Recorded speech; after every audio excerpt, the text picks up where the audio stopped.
नमस्कार, शाम के 5 बजने को हैं। आप देख रहे हैं बहस का नंबर 1 शो दंगल। आपके साथ मैं हूं चित्रा त्रिपाठी। बॉलीवुड के बादशाह शाहरुख खान के बेटे आर्यन खान की जमानत याचिका पर बॉम्बे हाईकोर्ट में बहस जारी है।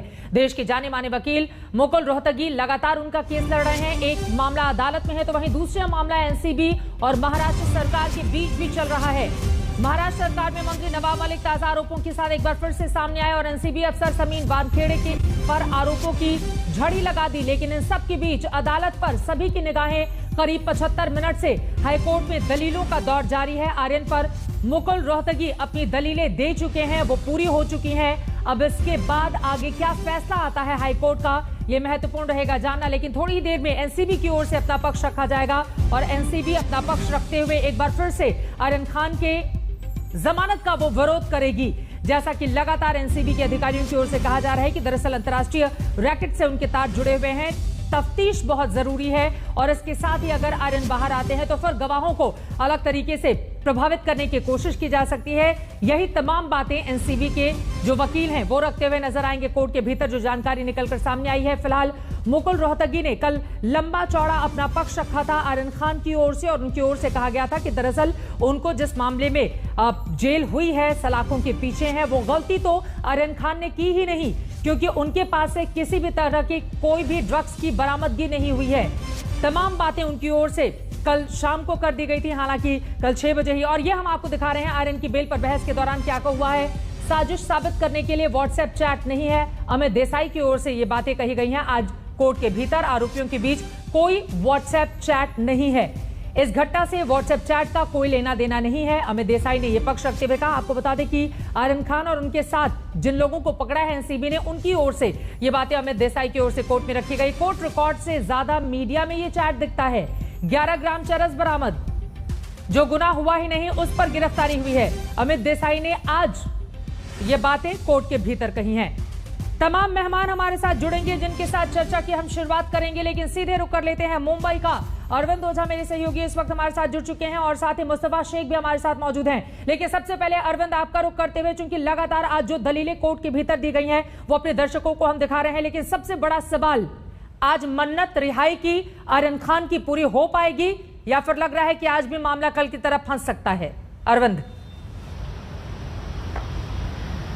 देखिए फिलहाल जिस तरह की सुनवाई चल रही है उससे तो यही लग रहा है कि मामला फंस सकता है, क्योंकि आर्यन के जो वकील हैं उन्होंने कल अपनी दलीलें कोर्ट के सामने रख दी थी, लेकिन आज आरोपी नंबर 2 अरबाज मर्चेंट के जो वकील हैं अमित देसाई, जिन्होंने सेशन कोर्ट में आर्यन का पक्ष रखा था, वो दलीलें रख रहे हैं। लेकिन इसी बीच आर्यन के जो वकील हैं रोहतगी, वो अचानक से बीच में उठते हैं और वो अदालत के सामने कहते हैं कि अगर आप अरेस्ट मेमो को देखें, जज को कहते हैं कि आप अरेस्ट मेमो को देखें आर्यन के, तो उसमें जो रिकवरी दिखाई गई है वो रिकवरी तो आर्यन के पास से हुई ही नहीं है। तो इस तरह की दलीलें फिलहाल अरबाज मर्चेंट, जो आरोपी नंबर 2 है, आर्यन खान का दोस्त है, वो रख रहे हैं। लेकिन बीच में रोहतगी भी उठे हैं और वो लगातार ये बता रहे हैं कि आर्यन के पास से तो कोई रिकवरी नहीं हुई है, जिस तरह का अरेस्ट मेमो दिखाया गया है। उसके अलावा ये तमाम चीजें अदालत के सामने रखी जा रही हैं। तो आरोपी नंबर 2 के वकील फिलहाल रख रहे हैं, उसके बाद आरोपी नंबर 3 मुनमुन, उनके वकील रखेंगे, उसके बाद नारकोटिक्स कंट्रोल ब्यूरो के जो वकील हैं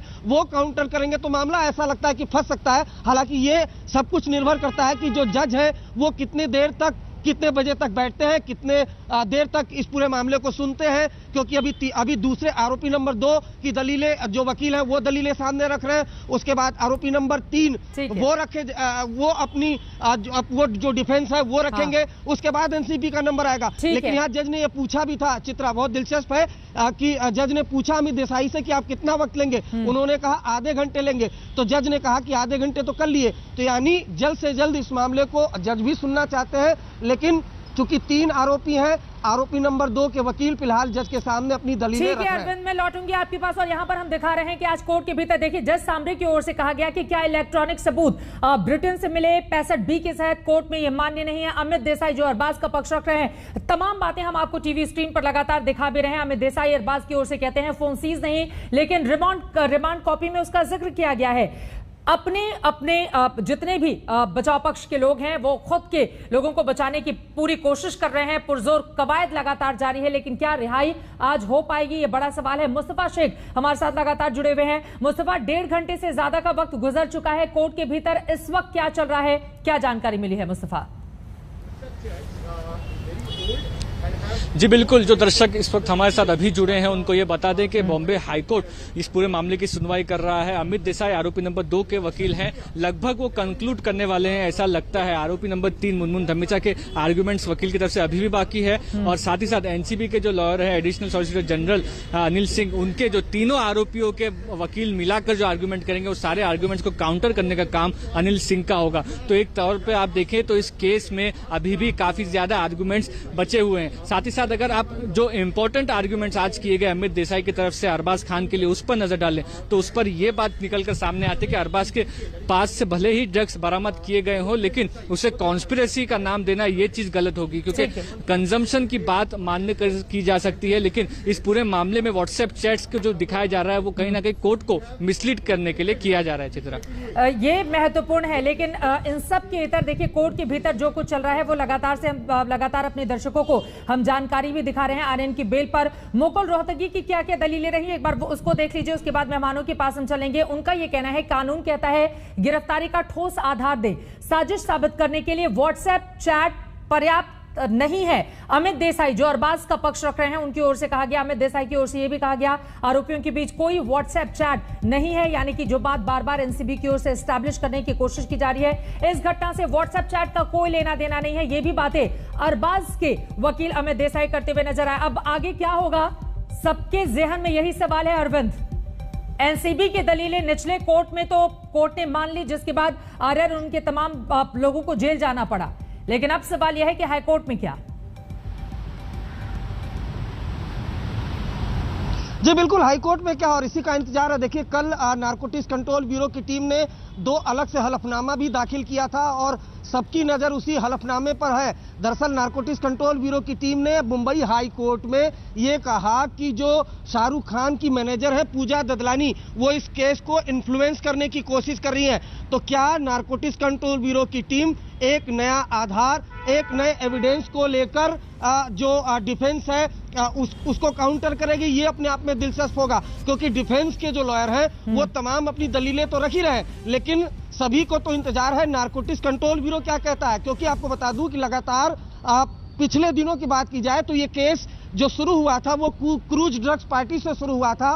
उसके बाद इसमें आरोप निकाह के भी आए, इसमें जाति धर्म सब कुछ आ गया था इसमें, लेकिन किसी को यह मालूम नहीं था कि नारकोटिक्स कंट्रोल ब्यूरो और समीर वानखेड़े पर जो आरोप लगे हैं उन आरोपों को हथियार बना के वो हाईकोर्ट में पहुंच जाएगी। और इसलिए कल अलग से 2 हलफनामा, एक समीर वानखेड़े की तरफ से, एक एनसीबी की तरफ से दाखिल किया, और जिसमें एनसीबी ने खुलासा किया है कि जो केस है उनको प्रभावित किया जा रहा है, केस गवाहों को होस्टाइल किया जा रहा है। हाँ। तो क्या नारकोटिक्स कंट्रोल ब्यूरो की टीम जो वकील है जब वो आर्गुमेंट करते हैं क्या उन चीजों को सामने रखेंगे और ये क्या कहेंगे कि देखिए जी पूजा जो ददलानी है, जो शाहरुख खान की मैनेजर है, वो इन्फ्लुएंस करने की कोशिश करनी है, इसलिए बेल को रिजेक्ट किया जाए। तो ये सब कुछ दिलचस्प होगा देखना, लेकिन फिलहाल आरोपी नंबर 2 अरबाज मर्चेंट के वकील है, वो अपनी दलीलें रख रहे हैं। यहाँ तक कि जज ने पूछा कि आप कितने और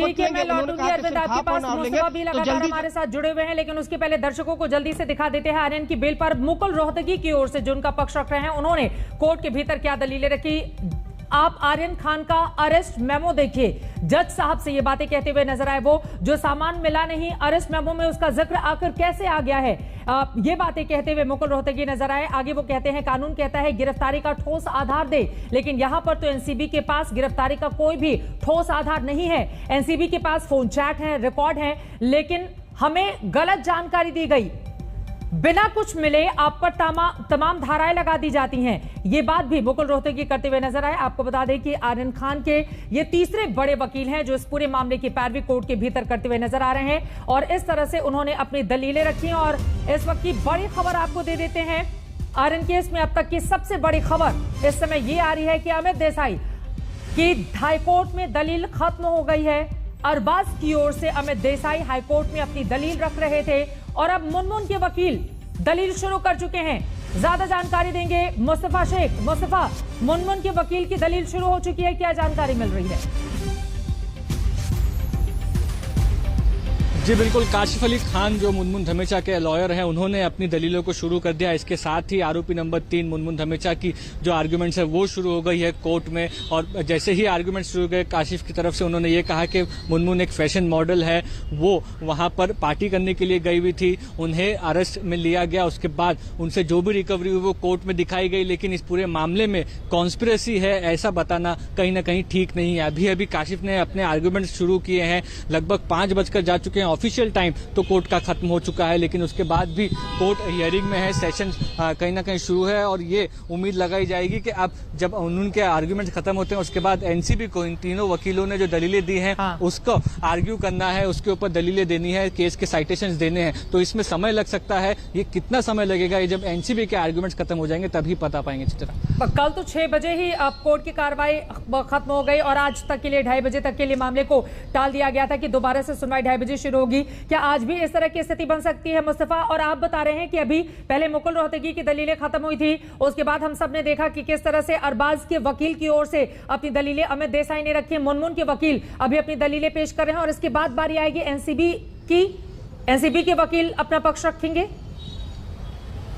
जी बिल्कुल बिल्कुल, यही हम समझ कर चल रहे हैं कि ऑन एन एवरेज 2 घंटे लिए गए अमित देसाई की तरफ से, 2 घंटे लिए गए मुकुल रोहतगी की तरफ से। उसके बाद अब 5 बजे के बाद 5:05 पे तकरीबन मुनमुन के जो वकील है उनका आर्गुमेंट शुरू हुआ है। उसके बाद आप ये देखेंगे कि अभी काशिफ अली खान कितना देर आर्ग्यू करते हैं, उसके ऊपर ये डिपेंड करेगा कि एनसीबी के आर्ग्यूमेंट्स कब शुरू होते हैं। कल 6 बजे कोर्ट 6 बजे तक बैठा हुआ था। अब देखना यह है कि आज कोर्ट कितने बजे तक रुकता है, क्योंकि जस्टिस सांबरे, जैसे कि हमारी संवाददाता विद्या हमें बताती है कि वो जो कोर्ट पे जितने भी केसेस होते हैं वो पूरे केसेस खत्म करने के बाद उठते हैं, और इसलिए कभी उन्हें 6, कभी 7, कभी 7:30 ऐसा समय भी हो जाता है। तो आज ये देखना होगा कितने समय तक वो बैठते हैं, क्योंकि इस पूरे केस में जो वक्त है वो बड़ा इंपॉर्टेंट है, क्योंकि 30 अक्टूबर से दिवाली वेकेशन शुरू होने वाला है और उसके पहले अगर ऑर्डर नहीं आता है तो दिवाली भी आर्यन खान को अथर जेल में मनानी पड़ेगी। ठीक है, हमारे साथ जो गेस्ट जुड़े हुए हैं उनको भी हम टीवी स्क्रीन पर दिखाते रहे, एक एक प्रतिक्रिया उन लोगों की भी हम ले लेंगे। लेकिन अरविंद, एक छोटा सा जवाब आपसे चाहेंगे। अब तक तो एनसीबी की दलीलें काफी ज्यादा पुख्ता रही हैं, लेकिन बड़ा सवाल यह है, क्योंकि हाईकोर्ट के भीतर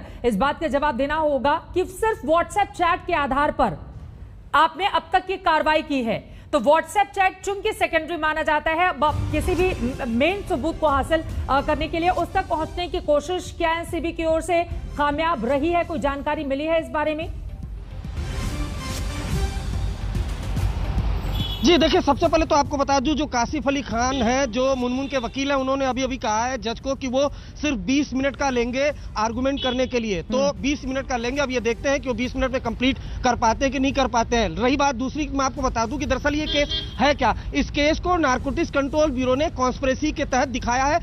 एनसीबी की टीम ने इसमें 20 लोगों को गिरफ्तार किया, जिसमें 2 विदेशी नागरिक हैं। तो सिर्फ इसमें यह कहना कि सिर्फ व्हाट्सएप चैट के आधार पर केस चल रहा है, ऐसा बिल्कुल नहीं है। आर्यन को गिरफ्तार किया गया, आर्यन के साथ अरबाज थे, ऐसा एनसीबी का कहना है। आर्यन के साथ अरबाज थे, अरबाज के पास से ड्रग्स रिकवर हुआ। उसके बाद एनसीबी का कहना है कि इसमें एक के बाद एक लोग कनेक्टेड हुए। आर्यन और अरबाज की पूछताछ के बाद एक अचित नाम के ड्रग पैडलर को गिरफ्तार किया गया, उसके पास से ड्रग की रिकवरी हुई। तो एक कॉन्स्पिरेसी इसमें दिखाई गई, इसीलिए सेक्शन 29 एनडीपीएस एक्ट को जोड़ा गया था। और आपको बता दूं, यही सेक्शन 29 एनडीपीएस एक्ट फांस बन गया था सेशन कोर्ट में। इसी को आधार बनाते हुए बेल को रिजेक्ट किया गया था। यह भी आप समझने की जरूरत है। और सिर्फ व्हाट्सएप चैट नहीं है, नारकोटिक्स कंट्रोल ब्यूरो का कहना है, स्टेटमेंट है, 20 लोगों की गिरफ्तारी हुई है, सभी की कनेक्टिविटी एक दूसरे से दिखाई गई है।